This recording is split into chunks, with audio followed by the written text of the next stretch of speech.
I remember how you provided, how you held me through the night. And I remember how you sustained me when you stepped in to save my life.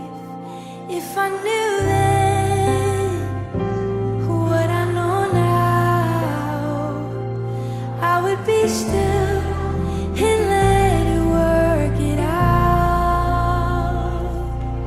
Jesus, I was tossed in the water, but I never went under.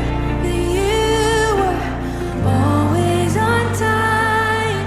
And Jesus, when I went through the fire, you were right there beside me. And you were always on time. Shalom semuanya. Alkitab berkata, Yesus mati karena dosa-dosa kita. Dia dikuburkan, tetapi pada hari yang ketiga dia dibangkitkan. Setelah itu selama 40 hari sebelum naik ke sorga, Tuhan Yesus menampakkan diri kepada lebih dari 500 murid-muridnya untuk membuktikan bahwa dia hidup. Selain itu, dia juga menghibur, menguatkan, memulihkan, dan memberkati murid-muridnya. Dengan disaksikan oleh murid-muridnya, Tuhan Yesus naik ke sorga, duduk di sebelah kanan Allah Bapa. Tuhan Yesus berjanji, dia akan datang kembali untuk menjemput kita murid-muridnya, supaya di tempat di mana dia berada, kita pun berada. Haleluya. Pada waktu Tuhan Yesus ditanya oleh murid-muridnya tentang tanda kedatangannya dan tanda kesudahan dunia ini, Tuhan Yesus menjawab yang salah satunya terdapat dalam Matius 24 ayat 14 yang berkata, dan Injil kerajaan ini akan diberitakan di seluruh dunia menjadi kesaksian bagi semua bangsa. Sesudah itu barulah tiba kesudahannya. Dengan perkataan lain, kalau amanat agung selesai, maka Tuhan Yesus akan datang kembali. Tuhan Yesus pasti datang kembali. Yang percaya katakan amin. Karena itu, dia memberikan amanat agung kepada kita, yaitu agar kita pergi dan menjadikan semua bangsa itu murid Tuhan Yesus. Hal ini juga berarti akan terjadi penuaian jiwa besar-besaran sebelum Tuhan Yesus datang kembali. Sekarang kita akan melihat bagaimana proses untuk menyelesaikan amanat agung atau proses penuaian jiwa yang terbesar dan yang terakhir sebelum Tuhan Yesus datang kembali. Untuk menyelesaikan amanat agung tidak bisa dengan kekuatan sendiri. Karena itu pesan terakhir Tuhan Yesus sebelum naik ke sorga kepada murid-muridnya, yang juga berarti kepada kita semua, dalam Kisah Para Rasul 1 ayat 8. Tetapi kamu akan menerima kuasa kalau Roh Kudus turun ke atas kamu. Dan kamu akan menjadi saksiku di Yerusalem dan di seluruh Yudea dan Samaria dan sampai ke ujung bumi. Jadi untuk menyelesaikan amanat agung, kita harus menerima kuasa dari Roh Kudus yang turun ke atas kita. Setelah itu, dengan disaksikan para murid, Tuhan Yesus naik ke sorga. Setelah Tuhan Yesus naik ke sorga, 120 murid Tuhan Yesus berkumpul di kamar loteng Yerusalem. Mereka melakukan ini karena Tuhan Yesus memerintahkan agar mereka tidak meninggalkan kota Yerusalem sebelum diperlengkapi dengan kekuasaan dari tempat tinggi. Tuhan Yesus berkata, sebab Yohanes membaptis dengan air, tetapi tidak lama lagi kamu akan dibaptis dengan Roh Kudus. Apa yang dilakukan 120 murid di kamar loteng? Alkitab berkata bahwa mereka semua bertekun dengan sehati dalam doa bersama-sama. Artinya mereka berdoa, memuji, dan menyembah Tuhan dalam unity siang dan malam. Ini adalah prinsip restorasi Pondok Daud. Ini adalah prinsip menara doa. Setelah 10 hari mereka melakukan hal ini, maka pada hari raya Pentakosta, tiba-tiba turunlah dari langit suatu bunyi seperti tiupan angin keras yang memenuhi seluruh rumah di mana mereka duduk. Dan tampaklah lidah-lidah seperti nyala api yang bertebaran dan hinggap pada mereka masing-masing. Maka penuhlah mereka dengan Roh Kudus. Lalu mereka mulai berkata-kata dalam bahasa-bahasa lain seperti yang diberikan oleh Roh Kudus itu kepada mereka untuk mengatakannya. Itu adalah bahasa roh.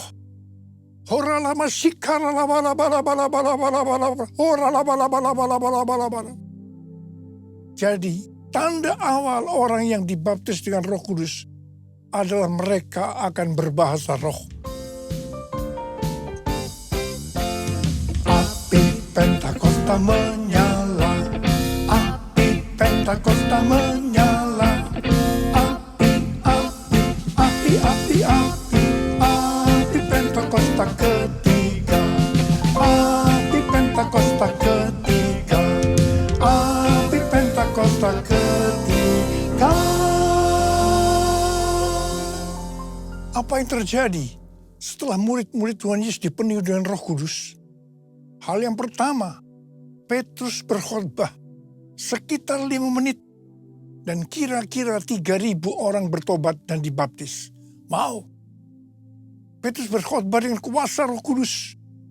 Pada zaman itu populasi penduduk dunia sekitar 255 juta orang. Sekarang penduduk dunia sekitar 8 miliar. Jadi 3.000 orang yang bertobat dan dibaptis pada waktu itu setara dengan sekitar 94.000 orang pada saat ini. Saya percaya hal ini juga bisa terjadi pada saat ini. Hal yang kedua, setelah murid-murid Tuhan Yesus dipenuhi dengan Roh Kudus, mereka dipakai untuk menyatakan tanda-tanda dan mujizat sehingga banyak orang yang bertobat. Petrus dan Yohanes menyembuhkan orang lumpuh sejak lahir. Bayangan Petrus bisa menyembuhkan orang sakit. Sapu tangan atau kain yang pernah dipakai Paulus, jika diletakkan pada orang sakit atau dirasuk setan, maka orang itu akan sembuh. Dalam Markus 16 ayat 15 sampai dengan 18, Tuhan Yesus berkata, bahwa kalau kita pergi untuk memberitakan Injil, maka tanda-tanda dan mujizat akan menyertai kita. Sejak tahun 2006, saya diperintahkan oleh Tuhan untuk mengadakan kebaktian kesembuhan ilahi. Selama 13 tahun, saya sudah mengadakan 318 kali kebaktian kesembuhan ilahi. Setiap kali berkhotbah, saya pasti memberitakan Injil. Tanda-tanda dan mujizat terjadi. Saya diizinkan Tuhan untuk melihat dan mengalami mujizat seperti yang dilakukan oleh Tuhan Yesus 2000 tahun yang lalu. Hal yang ketiga, setelah murid-murid Tuhan Yesus dipenuhi dengan Roh Kudus, maka cara hidup mereka berubah. Sehingga banyak orang yang bertobat. Yang pertama, mereka bertekun dalam pengajaran rasul-rasul dan dalam persekutuan. Bagi kita, ini juga bisa diartikan mereka suka membaca Alkitab. Mazmur 119 ayat 105 berkata, "Firman-Mu itu pelita bagi kakiku dan terang bagi jalanku." Kalau kita suka membaca Alkitab, itu akan menuntun jalan hidup kita. Hidup benar sesuai dengan firman Tuhan. Kita akan menjadi orang yang berintegritas. Dan itu akan membuat orang lain bertobat. Yang kedua, perubahan cara hidup yang membuat banyak orang bertobat adalah mereka selalu berkumpul, memecahkan roti dan berdoa. Ini bisa diartikan mereka hidup dalam unity dan suka berdoa. Hari-hari ini saya melihat melalui menara doa bahwa ada doa, pujian, dan penyembahan dalam unity siang dan malam. Saya percaya kalau Tuhan sudah berikan kepada kita beban untuk berdoa seperti ini, maka ini merupakan tanda bahwa Pentakosta ketiga yang dahsyat akan turun dan terjadi penuaian jiwa yang terbesar dan yang terakhir sebelum Tuhan Yesus datang kembali. Yang ketiga, perubahan cara hidup jemaat yang membuat banyak orang bertobat, yaitu karena mereka suka memberi, sehingga tidak ada yang berkekurangan. Hari-hari ini Tuhan Yesus mengendaki agar kita suka memberi. Alkitab berkata, ada lebih berbahagia memberi daripada menerima. Lukas 6 ayat 38 berkata, berilah dan kamu akan diberi. Suatu takaran yang baik, yang dipadatkan, yang digoncang, dan yang tumpah keluar akan dicurahkan ke dalam pangkuanmu. Sebab ukuran yang kamu pakai untuk mengukur akan diukurkan kepadamu. Yang keempat, perubahan cara hidup jemaat yang membuat banyak orang bertobat, yaitu mereka selalu bergembira dan dengan tulus hati sambil memuji Allah. Hidup dengan tulus hati artinya hidup sebagai orang yang berintegritas. Jadi, perubahan-perubahan yang terjadi dalam cara hidup jemaat yang membuat banyak orang bertobat adalah yang pertama, mereka suka membaca Alkitab. Yang kedua, mereka suka berdoa dan hidup dalam unity. Dan yang ketiga, mereka suka memberi. Dan yang keempat, mereka suka memuji Allah dan bergembira, tulus hati, atau hidup berintegritas. Dikatakan bahwa mereka disukai semua orang, dan tiap-tiap hari jumlah orang yang diselamatkan bertambah. Haleluya! Curahkanlah kuasa-Mu Tuhan, mujizat terjadi di tempat ini. Curahkanlah kuasa-Mu Tuhan, mujizat terjadi sekarang ini. Mujizat terjadi sekarang ini. Mujizat terjadi sekarang ini. Saya percaya mereka menganggap bahwa pola penuaian jiwa hanya seperti itu. Mereka sebagai orang-orang percaya hidup dalam zona nyaman. Mereka biasa berkumpul dalam unity sambil membaca Alkitab, berdoa, dan memuji Tuhan dengan sukacita. Tidak ada yang berkekurangan. Wow, siapa yang tidak mau menjadi orang Kristen? Tapi ternyata, supaya penuaian jiwa bertambah besar, Tuhan izinkan proses berikutnya terjadi, yaitu aniaya menimpa jemaat di Yerusalem. Selain rasul-rasul, maka mereka harus lari meninggalkan Yerusalem. Mereka pergi ke Yudea dan Samaria sambil memberitakan Injil. Jadi, kalau tadinya penuaian jiwa hanya terjadi di Yerusalem saja, sekarang mereka menyebar ke seluruh Yudea dan Samaria, dan pola penuaian jiwa yang seperti ini masih terjadi sampai hari ini. Catatan sejarah gereja selama berabad-abad menunjukkan bahwa semakin gereja ditekan, justru Injil semakin menyebar dan diberitakan kemana-mana. Karena itu Tuhan izinkan hari-hari ini penderitaan, aniaya terjadi di antara orang-orang percaya, supaya terjadi penuaian jiwa yang lebih besar. Yang percaya katakan amin. Kita sekarang berada di tahun 2025. Tahun yang sukar, sulit, peperangan, bencana alam, ketidakpastian, krisis ekonomi yang semakin intens. Tapi justru di tahun yang seperti ini, Tuhan memberikan tema bahwa tahun 2025 adalah tahun penuaian. Tahun penuaian jiwa. tahun penuaian berkat secara materi. Haleluya. Saya percaya untuk penuaian jiwa yang besar perlu goncangan yang besar.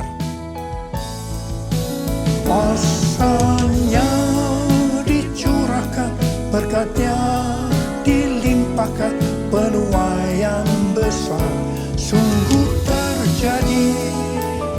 Segala bangsa akan datang menyembah Yesus Tuhan, kemuliaan Tuhan telah turun. Kemuliaan Tuhan telah turun. Kemuliaan Tuhan telah turun. Ternyata pola penuaian yang terjadi di atas belum menyelesaikan rencana Tuhan. Karena selain penuaian jiwa harus terjadi di Yerusalem, seluruh Yudea dan Samaria, tetapi juga harus sampai ke ujung bumi. Tuhan mempunyai cara untuk membuat penuaian jiwa itu sampai ke ujung bumi, yaitu dengan terjadinya perubahan paradigma dalam pelayanan. Selama ini pengertian tentang keselamatan hanya untuk orang Yahudi saja.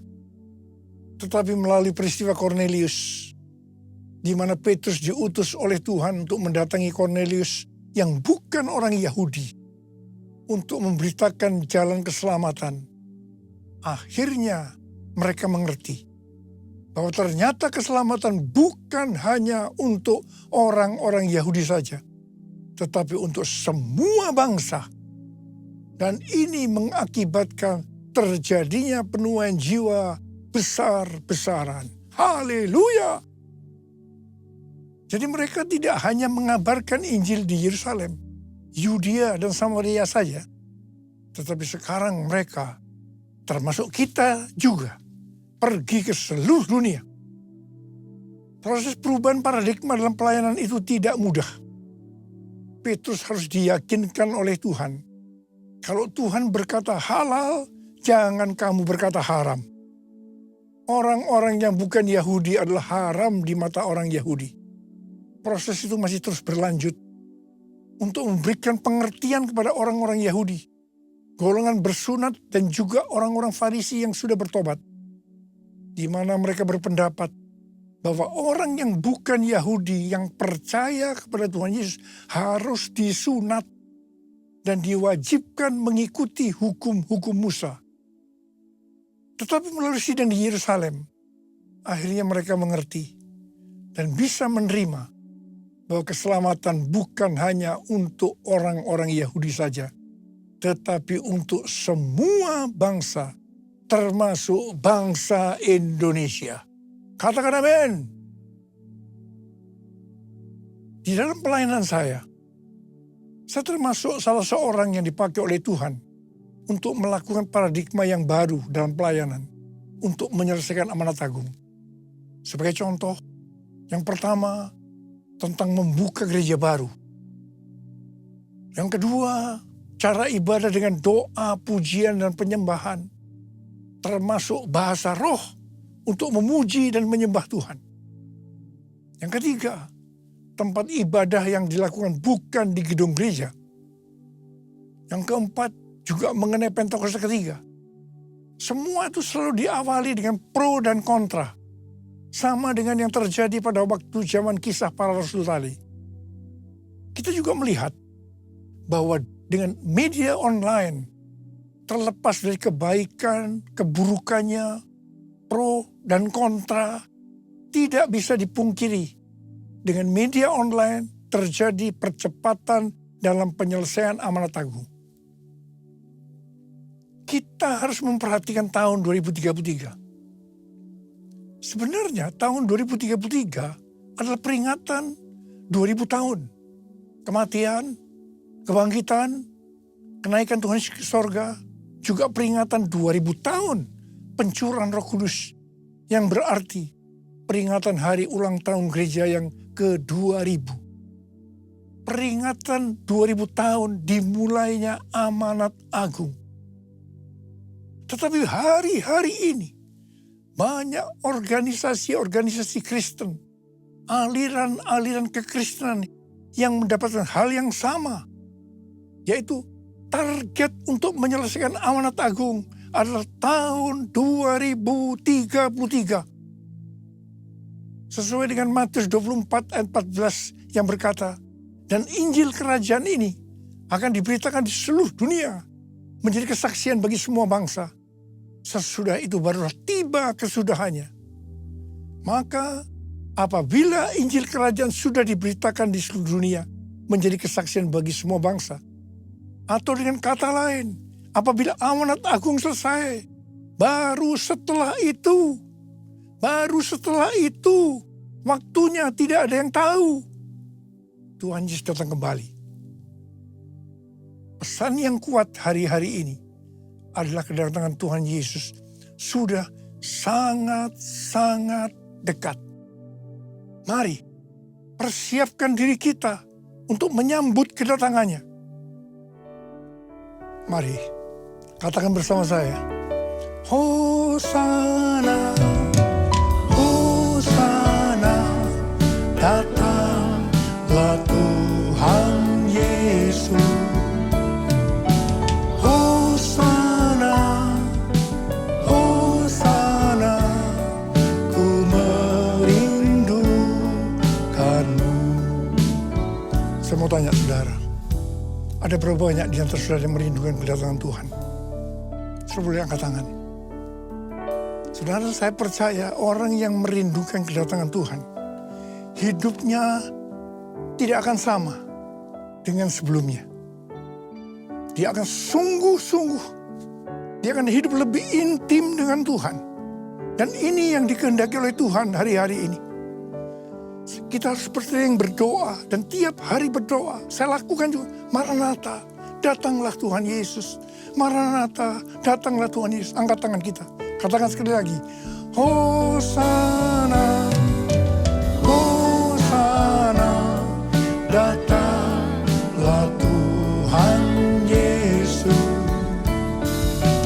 Hosana, Hosana, ku merindukanmu, ku merindukanmu, ku merindukanmu. Mari berbahasa Arab.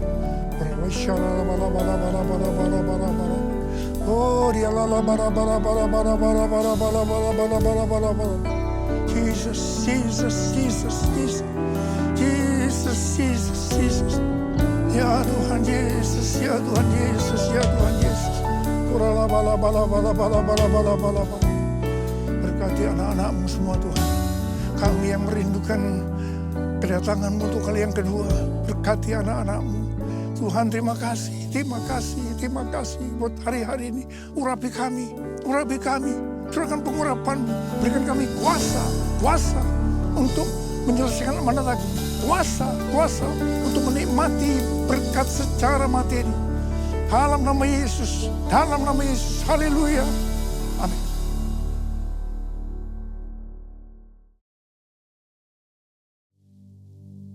Kita akan masuk dalam perjamuan kudus. Kita akan mengingat ayat ini. Sebab setiap kali kamu makan roti ini dan minum cawan ini, kamu memberitakan kematian Tuhan sampai Ia datang. Perjamuan kudus adalah perjamuan Tuhan Yesus sendiri. Setiap kali kita masuk ke dalam perjamuan kudus, Tuhan Yesus selalu berkata, biarlah ini menjadi peringatan akan aku. Karena itu mari, arahkan hati kita kepada kebaikan Tuhan. Supaya kita lebih mengasihi Tuhan Yesus. Kita lebih mengasihi satu dengan yang lain. Mari tundukkan kepala. Bapa, terima kasih. Bapa, terima kasih. Engkau mengasihi kami semua. Bapa, siapakah kami ini? Sehingga Engkau memberkati luar biasa. Kau jadikan kami sebagai anak-anak-Mu ya Tuhan. Tuhan terima kasih, Tuhan terima kasih, Tuhan terima kasih. Kau tuntun, kau bela, kau lindungi. Untuk kau tegur juga kalau kami salah. Itu Engkau ya Aba. Itu Engkau ya Aba. Bapa, hari-hari Engkau mengingatkan kami tentang kedatangan-Mu. Berikan kami kerinduan. Kerinduan untuk selalu berkata, Maranatha, datanglah segera. Bapak, terima kasih. Terima kasih. Tuhan akan memberkati kita melalui perjamuan kudus. Saudara, Tuhan mau kita makan dan minum dengan cara yang benar. Mari, sekarang tundukkan kepala. Lihat keadaan dirimu masing-masing. Jangan menyimpan dosa. Introspeksi. Introspeksi. Kalau Tuhan ingatkan ada dosa yang harus diselesaikan. Langsung minta ampun. Langsung minta ampun. Ampuni kami ya Tuhan. Ampuni kami. Ya Bapa, ya Bapa, ya Bapa, ya Bapa, ya Bapa. Ampuni kami. Bapa, Kau melihat anak-anak-Mu yang sedang menyelesaikan segala sesuatunya dengan Tuhan. Kami akan masuk dalam perjamuan kudus dengan hati yang penuh ucapan syukur. Dalam nama Yesus. Amin. Mari, angkat roti di tangan kanan kita tinggi-tinggi. Sebab apa yang telah kuteruskan kepadamu telah aku terima dari Tuhan. Yaitu bahwa Tuhan Yesus pada malam waktu Ia diserahkan mengambil roti. Dan sesudah itu Ia mengucap syukur atasnya. Dia memecah-mecahkannya dan berkata, inilah tubuhku yang diserahkan bagi kamu. Perbuatlah ini menjadi peringatan akan aku. Dikasih Tuhan, bukankah roti yang kita pecah-pecahkan ini adalah persekutuan kita dengan tubuh Kristus. Mari kita makan dalam nama Yesus.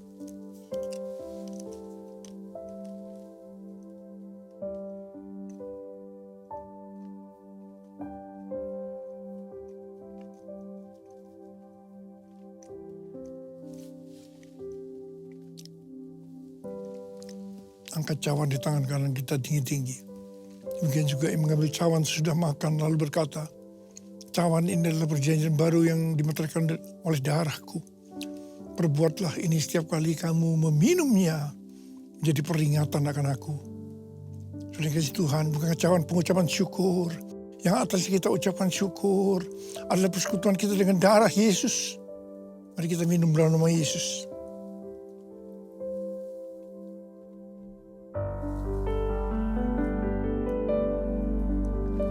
Ucapkan syukur dan terima kasih dengan suara, jangan diam. Tuhan terima kasih, Tuhan terima kasih, terima kasih ya Tuhan, terima kasih.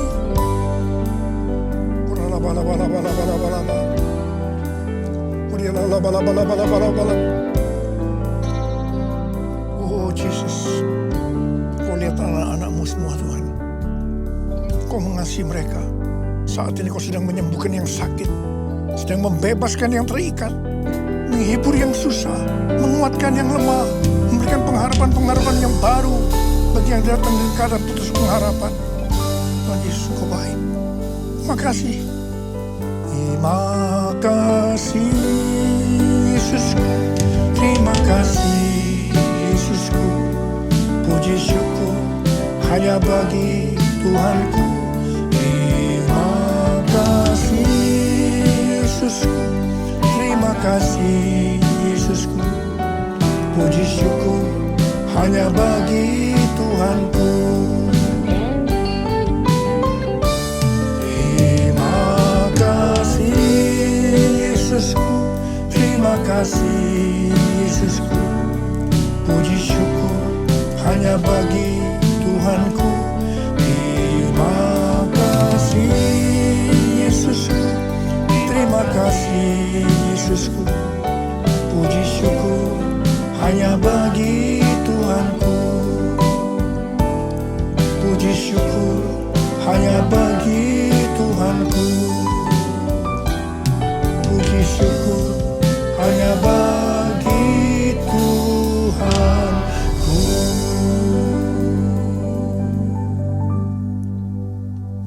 Mari angkat tangan saudara, terimalah berkat Tuhan. Kasih karunia berlimpah-limpah daripada Allah Bapa dalam Anak yang tunggal Yesus Kristus, persekutuan yang manis dengan Roh Kudus menyertai kita semua. Mulai hari ini sampai Tuhan Yesus datang menjemput kita di awan-awan dan bahkan sampai selama-lamanya. Yang percaya bersama-sama katakan, amin.